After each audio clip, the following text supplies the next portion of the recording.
From the Cubs Athletic Association, this is the Coaches Roundtable. I'm Ed Codi. To my right, the Swami George Abraham.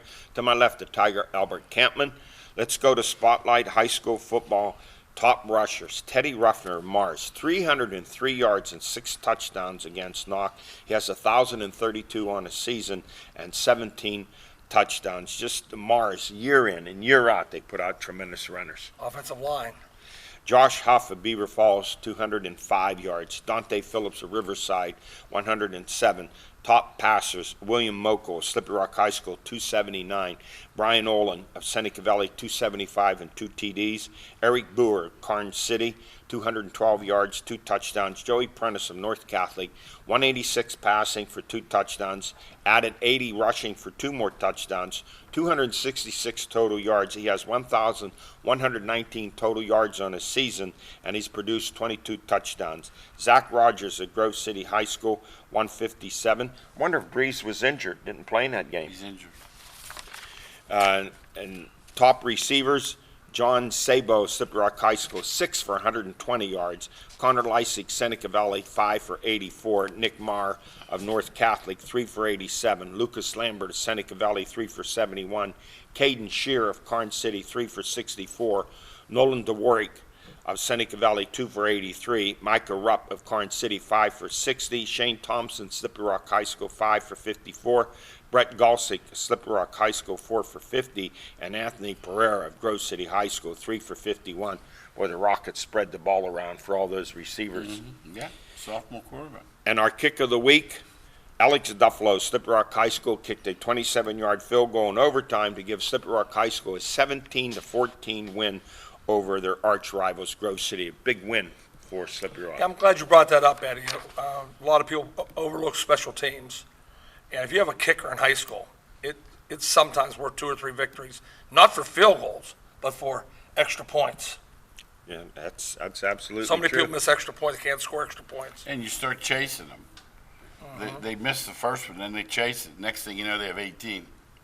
In girls soccer, the Mars girls now 11-0, second straight year going on undefeated and looking to defend their WPL and state championships. Samantha Miller of Butler, 3 goals. Caroline Wroblewski of Mars, 3. And Sarah Shupansky of North Allegheny, she had 3. In boys soccer, Evan Burry, Riverside, 3 goals. The Mars boys, they're also undefeated, Wow. 10-0. And the Karn City boys, how about this? They win a 16th straight division championship. 16. 16 Oh, straight. jeez. You know, and the football's really good. They're Mars both. That's a interesting double there. That when both are good at the same season, same kids. You know what I mean? It's been that way for a long time. Yes, yes. And in field hockey hat tricks, Grace Merlack of Pine Richland, she had 2 of them last week. Riley Wollerton of Pine Richland, she had 2, her 5th and 6th hat tricks of the year. Fiona Cortina of Pine Richland, she had a hat trick. And in golf, Paige Scott of Butler and Blake Bertolo of Mars qualified for the PIAA finals. Lahini Ranarira of Seneca Valley shot a 75. In cross country, the Knock girls won a 2nd straight section title. And Micah of Knock, a school record time of 16:17. How is that time? They're all, it's different courses, so that's what you can't go ahead and judge. But also, Elwood City's boys cross country is undefeated, and they won their section title also. Great. And in girls volleyball, Tiffany Madison of Slippery Rock High School, 20 kills. Taylor Welter of Butler, 19 kills. Addie Rusick of Freeport, 15 kills. Mia Sherman of AC Valley, 14 kills. Andrea Mills of AC Valley, 17 service points. Cassidy Dell of Freeport, 16 service points. Amber Shiring of Freeport, 19 service points. Virginia Recchia of Slippery Rock High School, 32 assists. And Tara Stefanacci of AC Valley, 27 assists. And by the way, Spotlight, we were at Knock High School this week to feature their powerful girls tennis team. Check your listings to see that sometime this week or early next week. Also, volleyball, Elwood City girls volleyball is undefeated also. Wow. So it's a banner year. I just don't get enough information. Yeah, banner on year on in Elwood City's ball sports. I wish some of the papers would cover more Right. of I them understand that. and give them the recognition. Let's go to high school football power rankings, and so many games being canceled, so many teams being shut down. In 6A, North Allegheny 4-0, they're 4th in the state, followed by Mount Lebanon. They're really coming on beat Central Catholic 37-30 last week. Then Central Catholic, Seneca Valley, and Cannon Mac. In 5A, Pine Richland at the top. They're number 1 in the state. Gateway, they're 2-0, second in the state. They haven't played in 3 weeks. Peters Township in third, followed by Penn Trafford and Woodland Hills. And in 4A, it's Thomas Jefferson. They're number 1 in the state, followed by Aliquippa, Plum, Bell Vernon, and Mars. And in 3A, it's powerful Central Valley, followed by North Catholic, Elizabeth Forward, Freeport, and Mount Pleasant. And in 2A, Wilmington at the top, but with a narrow win over Farrell, 21-20. That's the second time they defeated the Steelers. This time, a very close, tough game. They're going to meet a third time, right, Albert? Yeah, that proved that Farrell is the upper echelon too. I knew Wilmington was. Now Farrell's right with them, and Beaver Falls is a third team. One of those 2 teams is going to play Beaver Falls down the road. That'll be an old Midwestern Conference Would matchup, be. Farrell and Beaver Falls. Beaver Falls, they're second. They're 4th in the state. Apollo Ridge next, McGuffey, Western Beaver, and Sarah Catholic. Sarah Catholic is supposed to have a big game, undefeated matchup with Apollo Ridge. Both schools are shut down because of COVID. 4 weeks. I don't know how long it is. I think Sarah was 2 weeks, I That'll heard at take least. them out of the season, Is I would Newcastle think. back open? They were shut down. I know Sarah because I saw that on the news the other night when it happened. I didn't realize they were undefeated. Henfield and Derry are shut down. Newcastle too. shut down too. So What's going to happen before I go to the 1A? Let's say Gateway doesn't play the rest of the year. They enter the playoffs with a 2-0 record. Yeah, we knew this was going to You be put those kids at a disadvantage? I just know it's 2020. You got to deal with every situation. We talked about it. Yeah. This is just one that we could never call that some school be shut down that long. But I mean, the you know kids they're having doing- not practiced or played for that long, Yes. you put them. I know they're talented, but Absolutely. is it a big disadvantage? Well, how about some team that played 3 more and lost 1? Yep. What do you do with them? That's You- true. You can't say they were, even though we probably know they would have won. But you know that if Gateway can't play, you know they want them in the playoffs. Okay, was in the playoffs. Yeah, they're in the Oh, playoffs. for sure, It's yes. just how do you get your team back in playing shape? Yeah, that's it. Conditioning, muscles not being used for injury purposes, getting hit. It's difficult. In 1A, it's Clareton. They're number 1 in the state, followed by Shenango. They keep rolling along, 5-0. Tremendous year for them. Jeanette, Springdale, Rochester get upset by Fort Cherry, and California in there at 4-0. Our stories of the week: the NFL, the Steelers 38, the Eagles 29. How about rookie wide receiver Chase Claypool? Caught 7 passes for 110 yards, 3 touchdowns, and ran for 1. One of 3 rookies in NFL history to do that. Big Ben on pace to be the comeback player of the year, quarterback, 27-34. The Steelers 4-0 for the first time since 1979. But just a word of caution, don't want to throw a wet blanket on anything. They're 4-0 against teams with a 3-15-1 record. Yeah, their offense is high-powered. Their offensive line depth has really stepped up.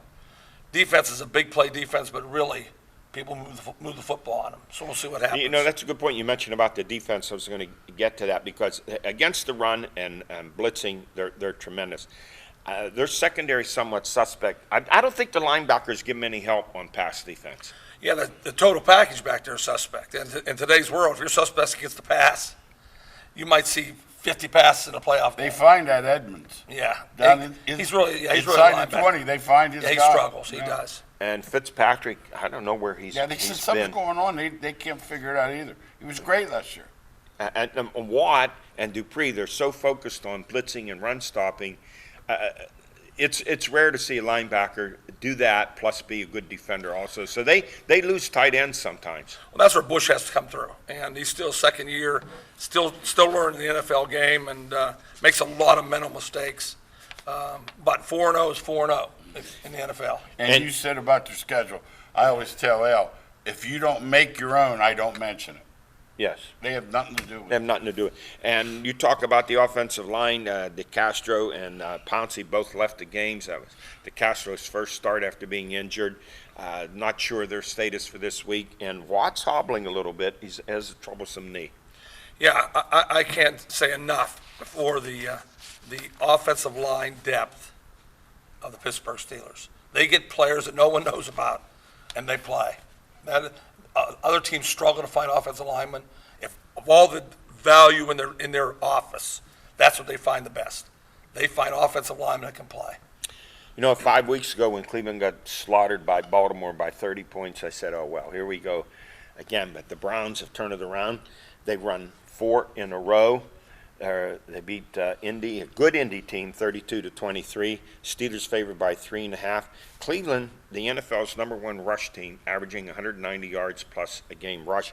There are 5 teams in the NFL rushing for over 150 yards. New England is second at 179. I like to see that. This is a very, very talented team. Baker Mayfield has some bad ribs, but he's going to play. How do you guys see this game? You just said it. Cleveland is more talented than Tremendous. Pittsburgh all over the field. Can Baker Mayfield match Ben Roethlisberger? He's capable of making mistakes. He's capable of doing it. But if he's on at all, Cleveland is really, really good. And can the Steelers' secondary prevent the big plays? I think Cleveland will have to run the ball to make Mayfield not have to do it himself. Because he'll try to do it himself, even if he can't. The mismatch I look for, who's covering Kareem Hunt out of the backfield? That's the key. Who's going to cover him? Because you hit him with a 5-yard pass, no one around him, he turns it into a 25, 30-yard play. Well, my thoughts are NFL all over the world. NFL, I don't care about the defense. Pittsburgh's going to have to score 35 points to win the game. That's every week in the NFL. There's no defense being played. And you're right. And the Browns average 31 points a game. And they're going to get 31. And they're going to get 31. but Claypool, by the way, he presents serious problems for the Cleveland Oh, secondary. absolutely, big and fast. The guy that did the best job of stopping Claypool was his coach at Notre Dame. Yes. He caught 60. He should have caught 120. When you look at him, Easy. They don't play that way, though. Hey, real quick. Notre Dame doesn't play that way. Albert said that the other day. A guy called me and he was complaining about the Pittsburgh defense. And I said to the guy, I said, look around at the scores. It was half. I said, who's playing If you defense? get low 20s, unless you run the ball every play. Now, New England's trying to keep scoring in teens. They're trying that for purpose. But unless you play a normal game, low 20s is a good defensive game. Well, look at the Raiders. They took it to the Chiefs, put 40 on them. Yeah, they can. Yeah. Oh, yes. So you could be good for 2 or 3 weeks, and then boom. Teams like New Orleans and Seattle winning in spite of defense, they win late in the game. If you're close with them and they have the ball last, you're in trouble. You talk about kicking. The Chargers had a chance to win it. Amazing how it happens. A 50-yarder is not a chip shot, but should hit the doink. you're inside. Hey, I heard last night. I haven't been paying real close attention. I guess the last few weeks, Carolina's been playing lights out. Good they point. won I was 3 going in a row. to bring that up. They're 3-2 now under Matt Rule, rookie coach, Bridgewater. and Bridgewater. They beat Atlanta. Dan Quinn gets fired with a 0-5 start. Yes. With that talent, I'm going to say something here. See what you guys think. I think it's easier to be a college coach to go into the pros to coach than it is for a pro coach to go into the college ranks and coach. Because he's dealing with that You gotta recruit. dual threat They're so quarterback. different. Yeah, X and so O's, I different. say yes. Yeah. But handle the locker room, no. I mean, that's where it gets difficult because they tell you, I don't want to listen to you anyway in the pros. But so Rule's can doing you handle something that? right. Oh, no, I say so. They're all good coaches. It does the leaders. Like Bridgewater just seems like a guy that says to his team, let's listen to the coach. He's bought in. Let's listen to the coach, Yeah. yes. I just think the way the game's played today, we said before, a lot of the offense is being brought from the college into the pros, and I think it's an easier adaptation for those college coaches going into the pros for a pro coach to go. Did you and notice- Bill Walsh found that out when he went from the pros to Lane Stanford. Kiffin's dad, he used to be what they called like a defensive guru. For Tampa. And for at Gruden. the end, when people started moving their quarterbacks, Drove nuts. he had no answer. How about this situation? Dak Prescott, fractured ankle, major surgery. He turned down. This is why I always say the owners make billions of dollars. I'm for the players getting these contracts because of these career-ending injuries. I hope this isn't one. But he turned down a long-term deal that would have given him, what, George, $100 million guaranteed money. So you wonder about that. Not that he's poor. He gets $31 million this year. But those opportunities only come once. You put yourself at risk when you don't sign it and you go and play. Yeah, running backs 2.5 to 3.5 years. That's how long they last. Offensive linemen 6 years. It's a league that you have to make your money when you can. You're right. Did you see that injury? Yes, I it's saw it so- now. Worse since Theismann. And Theismann was never the same I after turned that. my head right away. At the very first, the guy said, I could see it was sideways, and then they realized, and they said, you might want to turn away. A lot of tough guys were crying. Yeah. You know, because that's how serious that injury And was. they like him. Oh, he's a good guy, and yes. he may never get this contract offer again, depending how he rebounds. It comes. He's not going to be ready maybe until next year. Ankle, you know how much you get to turn. I will and say pivot. this, though. Jerry Jones didn't get all that money giving it away. Yes. Remember that. Well, he offered him a very good contract. I did. You wish he would have taken it. Here's our power rankings. Boy, it's been the NFL. Always changes. Green Bay, Seattle, and you look at Seattle, and they just Russell Wilson at the end of the game, he put the ball in his hands. He's going to beat you. That is the guy that now that I've overcome my looking at him, is the most underrated coach in football. Pete Carroll. He went from running the football and saying to his offensive coordinator, "Listen, we have a great quarterback. Let's throw it. Turn it Let's- loose. Yeah, let's throw it." Turn it And loose. some people just can't do that in their system. They can't go away from the arm. And let's say this guy's never had an MVP vote. How about that? That's a Something's shame. wrong. This Wilson, he's terrific. I dropped Kansas City to number 3, just as I was saying, man, they're really playing good defense. Oh. They get torched for 40. They did. And then I have Baltimore at number 4. Now, their defense since that Kansas City game, it's been pretty good. And then Buffalo, I'm just can't wait to see them against Tennessee to see what they do. And the Steelers in there at number 6. Those are good ratings, and as you listen to them, most of them are offensive teams. They all change around They're next offensive week. teams, though. They're Yes. teams that can score points, and that's today's game. If you're trying to bet on a defensive team in the playoffs, don't go It's like the there. Rams. They're dangerous. Don't go there. Very much They're improved on dangerous. defense. And you know what? The kid from Penn Hills, they're in there. Darnold's tremendous. He's tough. College football, Boston College 31, Pitt 30 in overtime. After kicking a 58-yard field goal with 40 seconds to go to send the game into overtime, Pitt's Alex Kesserman shockingly missed an extra point, but I'm not putting this all on him. Let me just say this and see what you guys think. It was wide right. You have a hobbled quarterback in Kenny Pickett with a bad ankle. You had Djokovic, who's torched your secondary for 358 yards and 3 touchdowns. And in the first play in overtime, he throws a 25-yard scoring strike. They couldn't cover Zay Flowers, who caught 6 for 162 yards. Do you go for the 2 points and try to win it?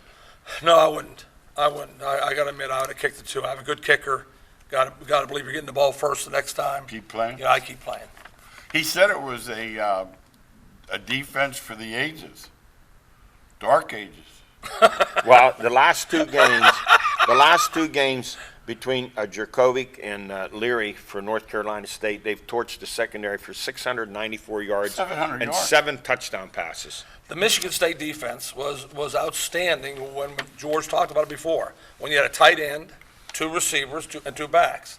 No one plays that way anymore, so the Michigan State defense is out. You cannot play the style that they play, like up in your face every possession. Because they're going to crush. They're gonna get you. And don't forget, even at Michigan State, when they went against the powerful Ohio State teams or real good, they give up They the get points then too. That's what New Eyes said the other day. If you get up under their face, they're going to pick you to death. If you play zone, they're going to find a spot. That's the offense is going to score points. Yeah. They're way ahead of the defenses. There's nothing to stop that. Djokovic now averaging 295 yards a game passing, 330 total yards per game passing, 8 touchdown passes, 207. For someone who hasn't played in 2 years, having a pretty good start. We knew he could play. Yeah, So we knew that. Yeah, that was Absolutely. that That's was very simple. I listened to the game on radio. Pickett with the bad ankle. Someone said he was still running to get the play and back into the I hate huddle. that so I bad. just don't. This day and age, who's doing that? No one. This Paul Brown did this in the 1950s. I despise it, Eddie. I despise it. I don't There's understand. no reason. You can have numbers on your. You're a million ways to do it, but don't run the quarterback over. Especially See- when he's hurt. He's hurt. This is why I would have gone for 2, because I don't think they had an answer for Djokovic, and your quarterback's hurt. Go for it right now. Try to win it right now. That was my I view. talk about this. I'd call Pickett in. I'd say, Kenny, give me your 4 favorite short yardage plays. And the next time we score a touchdown, we will have practiced them. try it. Try something early to see if you have confidence in it. He doesn't give his players any type of confidence building things, like taking them out in that Wildcat and that stuff like that. The guy's a professional. He's a near pro. There's a chance he may be a professional, and he's going to take him out for the Wildcat. See, I like that idea, and I think the players would say, let's go for the win. Let's go for the 2. The Sunday night too. I got to ask you guys. The guy needs a yard, but if he kicks it, he's up 8 against Seattle. You both lauded Seattle. I would have kicked that. Because they needed the 2. I If they understand. didn't need I the 2, I understand. wouldn't I have. always tell George this. They all copy each other. Every pro goes for that now. The analytics say, go for it. They don't have any feel. There's no feel for the game. They don't care about the score. Analytics says, go for it. So you'll watch it for the rest of the year. 4th and 1 with 80 seconds left. They're going for it. You know, I had the utmost respect for Tom Osborne. He went for 2 to win the game against Miami. Didn't get it. He could have kicked the extra point, been co-champs. He wanted to win. I remember the same thing. It was Notre Dame, Penn State. Notre Dame scored. They could have kicked the extra point to tie the game against Penn State. They went for 2 You're and won comparing it. apples and oranges. There were ties back then. Yeah, there were ties. There are no ties now. Right. But still, you take it's a risk. Right. You don't get it, you lose. Right. But I looked at that, and the fact that they needed the 2 point to tie and you would have played on, I'm sorry, the yard in the pros isn't automatic like it is. No. And one more thing about Pickett. You look at Pine Ridge and Gateway and other schools, they all have signs they give the quarterback. They all use different signs that they send in. Why isn't this not happening at Pitt? I just don't get it. I don't understand Back to it. that 2-point conversion. If I'm a major underdog, then I always go for a 2. But if those are 2 identical teams. What's the rule on the road? You go for the Road or home, anything? I don't have anything. I don't have one on that one. Some do. They say on the road you Try to win. You try to win. That's a good point. All Now, right. remember, there are no fans that mess your plays up either. No. It's so different this year. Next up, at Miami. Miami lost to Clemson 42-17, but don't let that fool you. Clemson is that good. Miami's favored by 9.5. It's still a heck of a football team. And Pitt's going to have their hands filled down at Miami. By the way, Butler's Jake Cradle, he missed his first start in 11 games due to an injury. He's expected to be back. We hope he's okay. Yeah. You saw Miami's not near Clemson. But as you said, don't compare anybody with Clemson. I just don't know how good Pitt is. I have no idea. That's the one team in the country I can't. Well, we're gonna because find NC out. State went and crushed Yeah. Virginia. So that's what I'm saying. You're not sure. I'm not sure how good Pitt is. Well, they have Miami, then they come home to Notre Dame, then they have Clemson, and they have Virginia Tech. I think they go to North Carolina or have North Carolina. Tough schedule. I don't think it'll brutal. be 500, to be honest. Well, I did go it in. I'll admit it. You know what the suggestion is? Because of COVID, everybody gets a bowl bid. Even if you go 2-8, That's what I'm everyone talking gets about. a bowl I know. bid. I don't like that at all. I don't like it You at know all. what, That's don't- what we like about the high school football don't playoffs like this that at year all. because there are going to be more winning better. teams Yes. in the And they'll playoffs. squeeze that bowl thing, too. They're not going to let that much travel go on. Hey, this past weekend, the over was way over. Was it pinball football? So many high-scoring games. Bama, 63, Mississippi, 48. The two basketball teams don't. Bama had 679 yards, and Mississippi had 659. Missouri, 45. LSU, 41. Oklahoma, 53. Texas, 45. North Carolina, 56. Virginia Tech, 45. Thank God they weren't using fireworks. They'd have been out. They'd been out. There'd have been widespread Zambelli pollution. would have been Pollution. in a warehouse. And It's not going back, Eddie.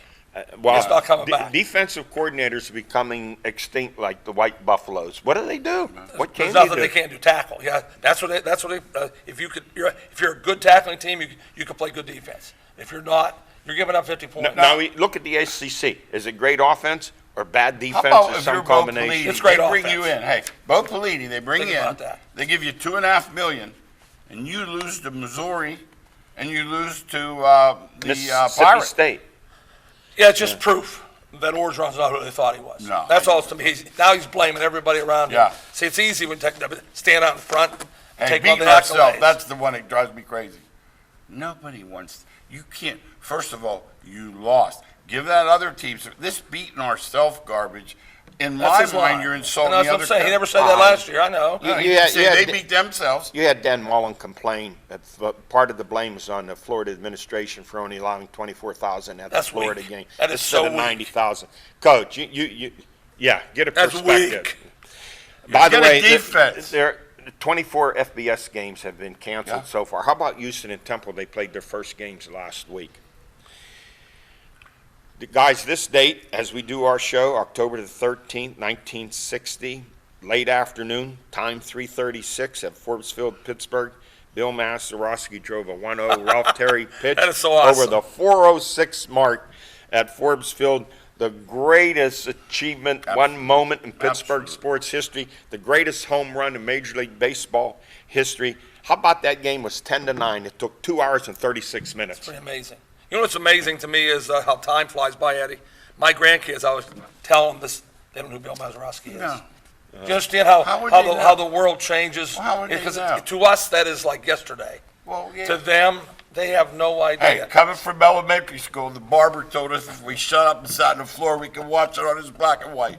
How about that? That's where I watched. That's so awesome. I was home. I had broke my ankle against Ben Franklin. in junior Wow. high school. So I was home. I got to go home from junior high school. You got to see by it. cab with crutches and got to see it. Until that game, Pittsburgh was a city of losers. It transformed everything there. Hal Smith would have been the hero. He would have been. He hit the 3-run homer. The Pirates had a 9-7 lead, but the bullpen couldn't hold it. Entered Mazeroski. Smith died in January at the age of 89. There are 9 surviving Pirates, probably almost the same for the Yankees. And these just weren't any Yankees. This was the Yankees that won, 8 championships Over and in over. 10 years. Hey. Mano, Maris, Hey, Berra, third string catcher hit 20 homers. Johnny That's all Blanchard, you Yes. need to know. Elston Howard, and Berra. They That's all all hit. you need This to week know. was a tough week for me, Eddie. You're Yeah. talking about nostalgia. Yeah. Whitey Ford. Yeah. Whitey Ford, Joe Morgan, Yeah. right down the line. Yes. You know, before that, Sayers, and right down the Tom line. Reed. Read Gene Collier's Yes. Sunday column in the Pittsburgh Post-Gazette. He talks about all the great players who moved on to play into heaven now. Whitey Ford, 91, 2 weeks shy of his 92nd birthday, got his start here at Butler, Pullman Park. How He about lived that? on Pillow Street. They should rename it Whitey Ford Way. Be a good idea, He right? was a Class D and 236 career wins, and he said to the day he died, Casey Stengel screwed things up in a 60 World Series. He did, He though. should have started the first, the should. fourth, and the seventh. I have no games. idea why. Yankees win it. All Yankee fans still say that to this day. Absolutely. Did you ever see the score? Cumulative. Yeah. Yes. It's a total Crushed it. imbalance. Way better team. That's Yes. why the Pirates, always 60 Pirates, remain my favorite Yeah, I all-time get team that. in Pittsburgh. Hey, thanks for joining us. We've run out of time. We'll see you next week.